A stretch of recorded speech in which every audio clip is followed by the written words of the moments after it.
à tous, j'espère que vous allez bien. On se retrouve aujourd'hui pour un nouvel update lecture. Et donc ça va être un update lecture assez court et ça va être un update lecture mélangé avec je discutais un peu en fait du salon auquel je suis allée ce week-end. Donc ma semaine a été remplie par un seul livre mais qui était quand même assez gros. Donc je vous en parlais la semaine dernière, c'est After, la saison 1 de Anna Todd aux éditions Hugo Romance. Et donc j'avais commencé le livre la semaine dernière, j'en étais presque à la moitié et j'ai des sentiments un peu contraires vis-à-vis de ce livre. Donc je vais vous faire rapidement le synopsis. Donc c'était ça, une jeune fille qui est très sérieuse, qui aime tout programmer dans sa vie, qui rentre à l'université. Donc elle est un peu stressée par ce changement dans sa vie. Et en fait elle va se rendre compte que sa colocataire est complètement opposée à elle, que ce soit dans son attitude, dans les amis qu'elle a, ou voilà, elle est quand même assez opposée puisqu'elle sort souvent. Elle a des amis tatoués, percés, un peu tous bad boy, voilà. Et elle va faire aussi la rencontre de Hardin, donc qui est un ami de sa colocataire. Et le courant ne va pas du tout passer entre eux deux dès le début. En fait, c'est comme s'il la détestait alors que voilà, elle lui a rien fait en fait au départ. Et donc Tessa, qui était une fille très rangée, très sérieuse, va se laisser un peu influencer et va participer à certaines fêtes. Voilà, parce que je pense qu'elle aussi elle a envie de découvrir la vie, enfin voilà, arriver à l'université, à la fac, elle a envie de voir d'autres choses. Et puis en fait entre Hardin et elle, c'est un peu je t'aime moi non plus. Ils se détestent, ils s'aiment, ils se détestent, ils s'aiment. Elle va se rendre compte que voilà, la barrière entre l'amour et la haine est très fine et qu'on peut passer de l'un à l'autre très rapidement. Et donc Hardin, qui était tout diamétralement opposé à son petit ami Noah, va lui faire découvrir des choses qu'elle n'aurait jamais imaginées. Et donc voilà, c'est ce qui va ponctuer tout le roman. Donc c'est une romance, avec une romance un peu torturée. C'est ce que j'aime bien, que les personnages ne sont pas amoureux, coup de foudre au premier regard, dès les premières pages. Voilà, leur parcours va être assez difficile. Dès qu'on va penser qu'il y a de la stabilité, il va arriver quelque chose qui va un peu perturber cet équilibre fragile. Mais j'ai trouvé qu'il faisait un peu trop le yo-yo. Comme je disais tout à l'heure, c'est je t'aime, moi non plus. Enfin, c'est surtout je t'aime plus, je t'aime plus. J'ai trouvé que Tessa lui pardonnait beaucoup trop rapidement, sans chercher à savoir pourquoi il agissait ainsi avec elle. Et voilà, Hardin est aussi totalement détestable du début à la fin du livre, parce qu'il va la pousser à bout,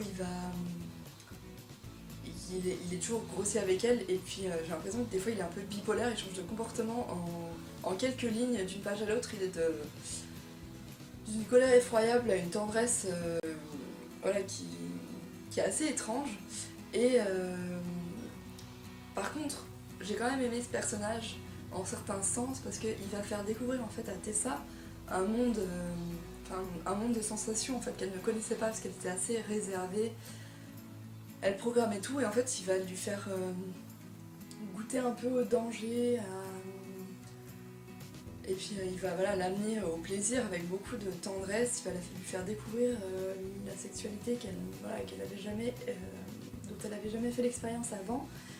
Et tout ça avec tendresse. Donc voilà, c'est un peu ce qui m'a dérouté dans ce personnage, parce qu'on a du mal vraiment à le cerner. Il peut être totalement odieux envers Tessa, et des fois totalement adorable. Donc voilà. Et j'ai eu du mal aussi des fois un peu avec l'écriture. Donc on sait en se lançant dans ce livre qu'il ne faut pas chercher un style d'écriture très poétique, très joli. Voilà, c'est très brut de décoffrage. Il y a des fois des tournures de phrases qui m'ont un peu fait tiquer.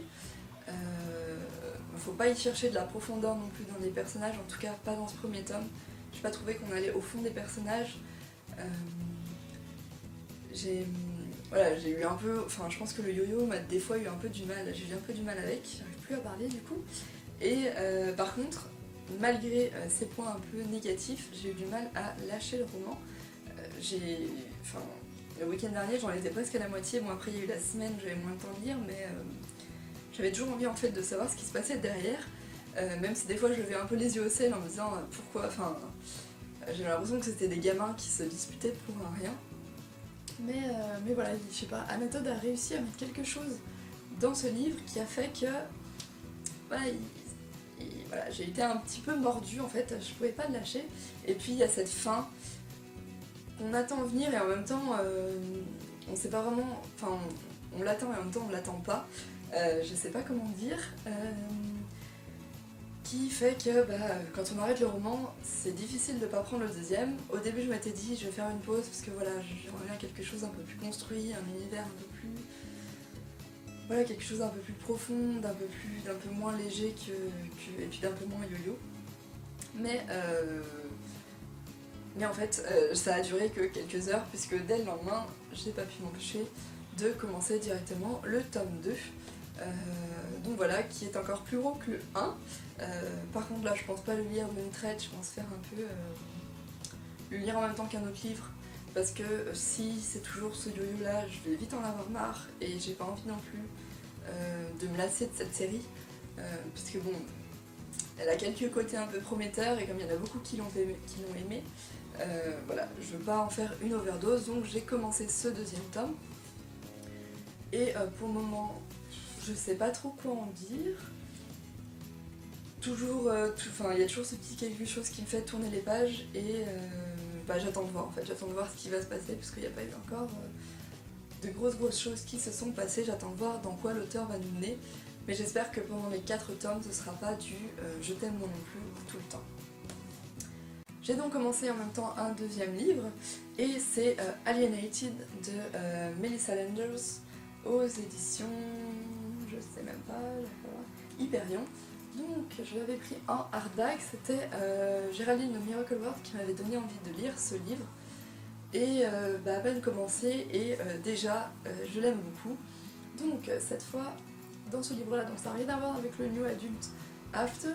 Donc ici c'est l'histoire de Kara, donc, qui est sur Terre il y a plusieurs années de cela, et qui va un peu à l'insu d'elle-même être mise dans le programme d'échange entre des aliens et les humains, puisqu'en fait les Lairs, qui sont des aliens, ont pris contact avec la Terre il y a maintenant 2 ans, voilà. Et les politiques des deux planètes ont envie de créer une alliance en fait entre eux, mais les humains sont un peu réticents puisqu'ils ne connaissent pas en fait vraiment ces aliens et voilà, il y a une brigade qui s'est créée contre ces aliens-là parce qu'ils pensent qu'ils vont être envahis. Voilà, donc ces aliens ont le même ADN que les humains, mais sont beaucoup plus avancés en termes technologiques.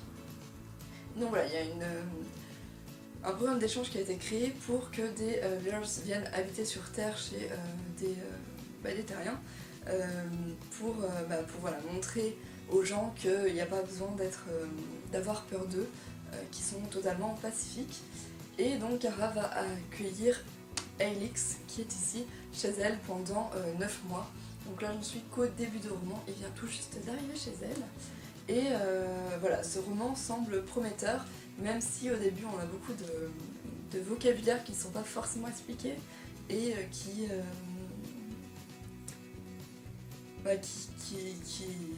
font que c'est un peu difficile de rentrer dans le roman et de tout comprendre dès les premières pages. J'espère que par la suite ça ira mieux, je pense que ça ira mieux. Donc c'est un roman en VO, j'ai oublié de le dire tout à l'heure. Et si je voulais dire autre chose, c'est que je me suis un peu perdue dans mes pensées. C'est que pour le moment je trouve que ce roman ressemble beaucoup à Star Quest, qui était une série qui était diffusée l'année dernière, où c'est pareil, on avait par contre cette fois c'était des aliens qui en fait avaient atterri sur Terre et qui étaient dans des camps, et donc il y avait eu dans une université en fait certains aliens n'avaient pu aller à cette université. Donc voilà, je trouve qu'il y a beaucoup de ressemblances un peu entre la série et le livre, j'avais beaucoup aimé la série, donc j'espère beaucoup aimer aussi ce livre-là. Je vous en dirai plus la semaine prochaine, je pense le finir dans la semaine et avancer un peu after, parce que vu le pavé, je pense que je pourrais pas lire les 2 livres entièrement dans cette semaine. Je voulais aussi vous parler rapidement du salon auquel j'ai été ce week-end, donc c'était le Quai des Polars qui avait lieu à Lyon, donc juste à côté de chez moi. Et j'y suis allée non pas parce que je lis beaucoup de polar ou thriller, parce que c'est pas vraiment les genres de livres que je lis. J'y suis allée par curiosité et puis aussi surtout pour revoir des blogueurs et booktubeurs que j'avais rapidement croisés aux Oniriques au début du mois. Donc je remercie Hélène Titelf de m'avoir conviée à cette rencontre. Il y avait là-bas, il y avait plusieurs, on était plusieurs, c'était bien. Donc il y avait Treki, il y avait Everbook, il y avait Harmony, il y avait Wairo. Donc d'ailleurs, hop, j'ai toujours ta carte si tu passes par là, Wairo. Donc voilà, une petite carte bien sympa. Qui c'est qu'il y avait d'autres? On avait Aime les pages, Hello Mello. J'espère que j'oublie personne, je suis en train de réfléchir. Donc voilà, j'étais très contente de les revoir, de pouvoir discuter un peu avec eux. On a pu parler un petit peu, faire des photos, bien rigoler, se promener un petit peu dans le salon, même si j'ai pas eu le temps de voir beaucoup d'auteurs, beaucoup de livres. Mais comme c'était pas forcément le salon que j'étais allée voir, pour moi c'était pas grave. Bien sûr, je n'ai pas pu rester toute la journée puisque j'avais mon entraînement de danse, mais j'espère la prochaine fois pouvoir rester plus longtemps avec eux et donc partager voilà, sur la passion des livres. Moi je suis vraiment contente de les avoir rencontrés. Voilà, la team Rhône-Alpes des booktubeurs. J'étais très contente. Si vous êtes vous aussi allé au salon, n'hésitez pas à me le dire en commentaire. Et si vous avez lu ou vous allez lire des livres que je vous ai présentés, n'hésitez pas non plus, je serais ravie d'en discuter avec vous. Sur ce, je vous dis bonne semaine, bonne lecture et puis à la semaine prochaine. Salut!